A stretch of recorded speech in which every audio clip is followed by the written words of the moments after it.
ಮಾನ್ವಿ ಪಟ್ಟಣದ 25ನೇ ವಾರ್ಡ್ನಲ್ಲಿ KRIDEL ಸಂಸ್ಥೆಯಿಂದ ಕೈಗೆತ್ತಿಕೊಂಡಿದ್ದ ಸಿಸಿ ರಸ್ತೆ ಕಾಮಗಾರಿ ಕಳಪೆಯಾಗಿದ್ದ ಕಾರಣ ಸಾರ್ವಜನಿಕರಿಗೆ ತೊಂದರೆಯಾಗಿತ್ತು. ಆದರೆ ಮಾಜಿ ಪುರಸಭೆ ಸದಸ್ಯ ಶರೀಫ್ ಉಮ್ರಿ ಅವರು ಈ ಬಗ್ಗೆ ದನಿ ಎತ್ತಿದ ಪರಿಣಾಮವಾಗಿ ಗುಣಮಟ್ಟದ ಕಾಮಗಾರಿ ನಡೆಸಲು ಸಾಧ್ಯವಾಗಿದೆ ಎಂದು ವರದಿಯಾಗಿದೆ. ಅಲ್ಪಸಂಖ್ಯಾತರ ಇಲಾಖೆಯ 20 ಲಕ್ಷ ಅನುದಾನದಡಿ ಈ ಕಾಮಗಾರಿ ನಡೆಸಲಾಗಿದ್ದು ಕಳೆದ 3 ತಿಂಗಳ ಹಿಂದೆ ಕಾಮಗಾರಿ ಆರಂಭವಾಗಿತ್ತು. ಆದರೆ KRIDEL ಸಂಸ್ಥೆಯು ಕಳಪೆ ಕಾಮಗಾರಿ ನಡೆಸಿದ್ದರಿಂದ ಸ್ಥಳೀಯ ನಿವಾಸಿಗಳು ತೀವ್ರ ತೊಂದರೆಗೊಳಗಾಗಿದ್ರು. ಅದರಲ್ಲೂ ಮುಖ್ಯವಾಗಿ ಧೂಳಿನ ಸಮಸ್ಯೆಯಿಂದ ಜನರು ತತ್ತರಿಸಿದ್ದು. ಮಾಜಿ ಪುರಸಭೆ ಸದಸ್ಯ ಶರೀಫ್ ಉಮ್ರಿ ಅವರು ಕೂಡಲೇ ಈ ವಿಷಯವನ್ನ ಗಂಭೀರವಾಗಿ ಪರಿಗಣಿಸಿ ಸಚಿವ ಬೋಸರಾಜು ಹಾಗೂ ಶಾಸಕ ಹಂಪಯ್ಯ ನಾಯ್ಕ ಅವರ ಗಮನಕ್ಕೆ ತಂದಿದ್ದಾರೆ. ಇದರ ಪರಿಣಾಮವಾಗಿ ಕಾಮಗಾರಿಯನ್ನ ಪರಿಶೀಲಿಸಲಾಗಿದ್ದು ಮತ್ತು ಗುಣಮಟ್ಟ ಕಾಯ್ದುಕೊಳ್ಳುವಂತಹ ಸೂಚಿಸಲಾಗಿತ್ತು. ಈ ಬಗ್ಗೆ ಪ್ರತಿಕ್ರಿಯಿಸಿದ ವಾರ್ಡ್ನ ನಿವಾಸಿ ಶರೀಫ್ ಉಮ್ರಿ ಅವರ ಕಾಳಜಿಯಿಂದಾಗಿ ಕಾಮಗಾರಿ ಗುಣಮಟ್ಟದಿಂದ ಕೂಡಿದೆ ಮತ್ತು ಈಗ ನಮಗೆ ಧೂಳಿನ ಸಮಸ್ಯೆ ಇಲ್ಲ ಎಂದು ಸಂತಸ ವ್ಯಕ್ತಪಡಿಸಿದ್ದಾರೆ. ಸ್ಥಳೀಯರು ಫರೀದ್ ಉಮ್ರಿ ಅವರ ಕಾರ್ಯವನ್ನ ಶ್ಲಾಘಿಸಿದ್ದಾರೆ.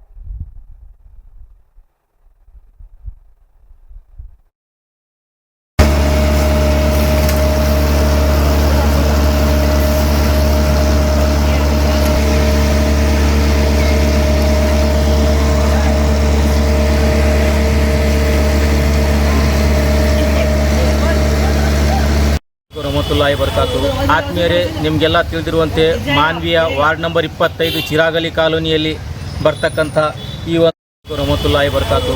ಆತ್ಮೀಯರೇ, ನಿಮಗೆಲ್ಲ ತಿಳಿದಿರುವಂತೆ ಮಾನ್ವಿಯ ವಾರ್ಡ್ ನಂಬರ್ 25 ಚಿರಾಗಲಿ ಕಾಲೋನಿಯಲ್ಲಿ ಬರ್ತಕ್ಕಂಥ ಈ ಒಂದು ರಸ್ತೆಯನ್ನು KRIDEL ಅವರು ಈ ಒಂದು ರಸ್ತೆಯನ್ನು ಮಾಡಿದರು. ಆದರೆ ಅವರು ಉಸುಗನ್ನು ಯೂಸ್ ಮಾಡದೆ ಅದರಲ್ಲಿ ಡಸ್ಟ್ ಯೂಸ್ ಮಾಡಿದ ಪ್ರಯುಕ್ತ ಈ ಸದರಿ ರಸ್ತೆಯು ಒಂದು 3 ತಿಂಗಳಲ್ಲಿ ಹಾಳಾಗುವ ಒಂದು ಹಂತಕ್ಕೆ ಬಂದಿತ್ತು. ಅಂಥ ಒಂದು ಸಂದರ್ಭದಲ್ಲಿ ನಮ್ಮ ವಾರ್ಡಿನ ಕೌನ್ಸಿಲರ್ ಅಂತ ಶೇಖ್ ಫರೀದಿಯವರು ಮಾನ್ಯ NS ಬೋಸರಾಜ್ ಸಾಹೇಬರನ್ನು ಕರೆಸಿ ಹಾಗೂ ನಮ್ಮ MLA ಹಂಪಯ್ಯ ಸೌಕರ್ ಸಾಹೇಬರನ್ನು ಕರೆಸಿ ಈ ಒಂದು ರೋಡಿನ ದುಸ್ಥಿತಿಯನ್ನು ತೋರಿಸಿದಾಗ ನಂತರ ಬೋಸರಾಜ್ ಸಾಹೇಬರು ಅವರು ಈ ಒಂದು ಕೆಲಸವನ್ನು ನಿರ್ಮಾಣ ಮಾಡಿದಂತಹ KRIDEL ಅವರಿಗೆ ಒಂದು ಮೌಖಿಕ ಆದೇಶ ಮಾಡುವುದರ ಮೂಲಕ ಈ ಒಂದು ರೋಡನ್ನು ಸರಿಪಡಿಸ್ರಿ ಅನ್ನೋ ನಿಟ್ಟಿನಲ್ಲಿ ಅವರು ಸೂಚನೆ ನೀಡಿದರು. ಸುಮಾರು ಒಂದು ತಿಂಗಳ ಕೆಳಗೆ ಈ ಒಂದು ಸೂಚನೆಯನ್ನು ನೀಡಿದ ನಂತರ ಅವರು ಬಂದು ಈ ಒಂದು ರೋಡನ್ನು ಉತ್ತಮಪಡಿಸಿದ್ದಾರೆ. ಈಗ ಏನೈತೆ ಒಂದು ಉಸುಗು ಹಾಗೂ ಸಿಮೆಂಟನ್ನು ಮತ್ತು ಕಂಕರನ್ನು ಹಾಕಿ ಒಂದು ಉತ್ತಮ ರೀತಿಯಾದಂಥ ಒಂದು ರಸ್ತೆಯನ್ನು ನಿರ್ಮಾಣ ಮಾಡಿದ್ದಾರೆ. ನಾವೊಂದು ಆ ಸಂಸ್ಥೆಯವರಿಗೂ ಮತ್ತು ಇದನ್ನು ಮಾಡಲು ಸರ್ ಏನಂತಂದ್ರೆ ಈಗ ಸರ್ಕಾರದ ಅಧಿಕಾರಿಗಳು ಒಂದೇ ಸರಿ ಸಿಸಿ ರಸ್ತೆ ಮಾಡಬೇಕು. ಅದು ಯಾಕಾದರೂ ಡೂಪ್ಲಿಕೇಟ್ ಮಾಡಿ ಮತ್ತೆ ಯಾಕೆ ಡಬಲ್ ಹಾಕೋದು? ಒಂದು ರಾತಿ 100 ವರ್ಷ ಆದ್ರೂ ಚಿಂತಿಲ್ಲ.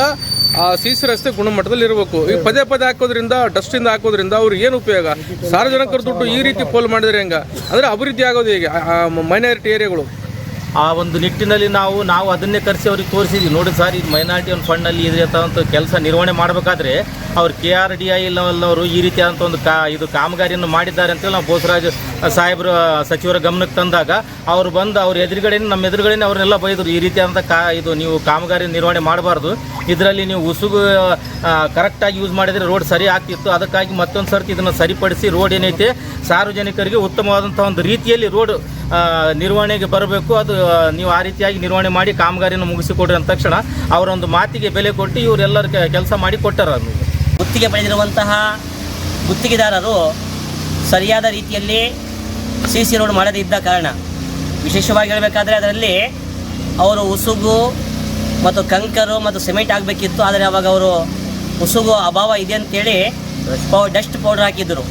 ಯಾಶ್ ಪೌಡರ್ ಅದು ಡಸ್ಟ್ ಹಾಕಿದ್ರಿಂದ ಸಮಸ್ಯೆ ಇಡೀ ಈ ಏರಿಯಾದಲ್ಲಿರುವಂಥ ಪ್ರತಿಯೊಂದು ಮನೆಯಲ್ಲಿ ಆ ಧೂಳ ಬಂದು ಎಲ್ಲರಿಗೂ ತೊಂದರೆ ಕೊಡ್ತಾ ಇತ್ತು. ಹಾಗಾಗಿ ಪ್ರತಿಯೊಬ್ಬರಿಗೂ ತೊಂದರೆ ಆಗಿತ್ತು. ಈ ಕೆಲಸ ಸುಮಾರು ಡಿಸೆಂಬರ್ ಮೊದಲನೇ ವಾರದಲ್ಲಿ ಆಗಿತ್ತಿದ್ದು.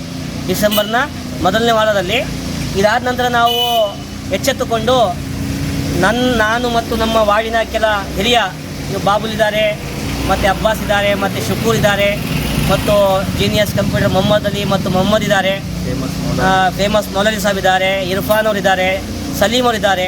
ಇವರೆಲ್ಲರ ನೇತೃತ್ವದಲ್ಲಿ ಜಂಟಿಯಾಗಿ ಬೋಸರಾಜ್ ಸಾಬ್ ಅವರಿಗೆ ಭೇಟಿಯಾಗಿ ಸತತವಾಗಿ ಅವರಿಗೆ ದೂರು ಕೊಟ್ಟು ಬೋಸರಾಜ್ ಸಾಬ್ ಸಚಿವರು ಕರ್ನಾಟಕ ಅವರು ಖುದ್ದಾಗಿ ಇಲ್ಲಿ ಬಂದು ವಿಸಿಟ್ ಮಾಡುವವರೆಗೆ ನಾವು ಬಿಟ್ಟಿಲ್ಲ. ನಮ್ಮ ಒಂದು ಕರೆಗೆ ಹೋಗೊಟ್ಟು ಮಾನ್ಯ ಸಚಿವರು ಮತ್ತು ಮಾನ್ಯ ಶಾಸಕರು ಜಂಟಿಯಾಗಿ ಬಂದು ವೀಕ್ಷಣೆ ಮಾಡಿದರು. ಸುಮಾರು 27ನೇ ತಾರೀಕು ಡಿಸೆಂಬರಿಗೆ ಅವರು ಬಂದು ವಿಸಿಟ್ ಮಾಡಿದರು.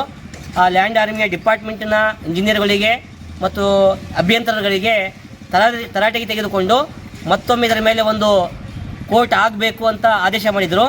ಆದರೂ ಸಹ ಈ ಡಿಪಾರ್ಟ್ಮೆಂಟ್ನವರು ಕಾಲಹರಣ ಮಾಡಿದರು. ನಾವು ಬಿಟ್ಟಿಲ್ಲ, ಸತತವಾಗಿ ಕಂಟಿನ್ಯೂ ನಾವು ಮಾನ್ಯ ಸಚಿವರಿಗೆ ನೆನಪು ಮಾಡಿಸ್ತಾ ಇದ್ದೀವಿ. ಹಾಗಾಗಿ ಮೊನ್ನೆ ರಂಜಾನ್ ಹಬ್ಬದ ದಿವಸ ಮಾನ್ವಿಗೆ ಬಂದಾಗ ಅವರಿಗೆ ನೆನಪು ಮಾಡಿಸಿದ್ದೀವಿ ಮತ್ತು ಇಫ್ತಾರ್ ಪಾರ್ಟಿಯ ಸಂದರ್ಭದಲ್ಲೂ ಸಹ ಈದ್ಗಾ ಶಾದಿ ಮೇಲಲ್ಲಿ ಅವರಿಗೆ ಈ ವಿಚಾರವಾಗಿ ನಾವು ಮತ್ತೊಮ್ಮೆ ತಿಳಿಸಿದ್ದೇವೆ, ಗಮನಕ್ಕೆ ತಂದಿದ್ದೀವಿ. ಹಾಗಾಗಿ ಮಾನ್ಯ ಸಚಿವರು ನಮ್ಮ ಈ ಒಂದು ಸಮಸ್ಯೆಗೆ ಸ್ಪಂದಿಸಿ ಇವತ್ತು ಆ ಒಂದು ಲ್ಯಾಂಡ್ ಆರ್ಮಿಯವರಿಗೆ ಆದೇಶ ಮಾಡಿದರು.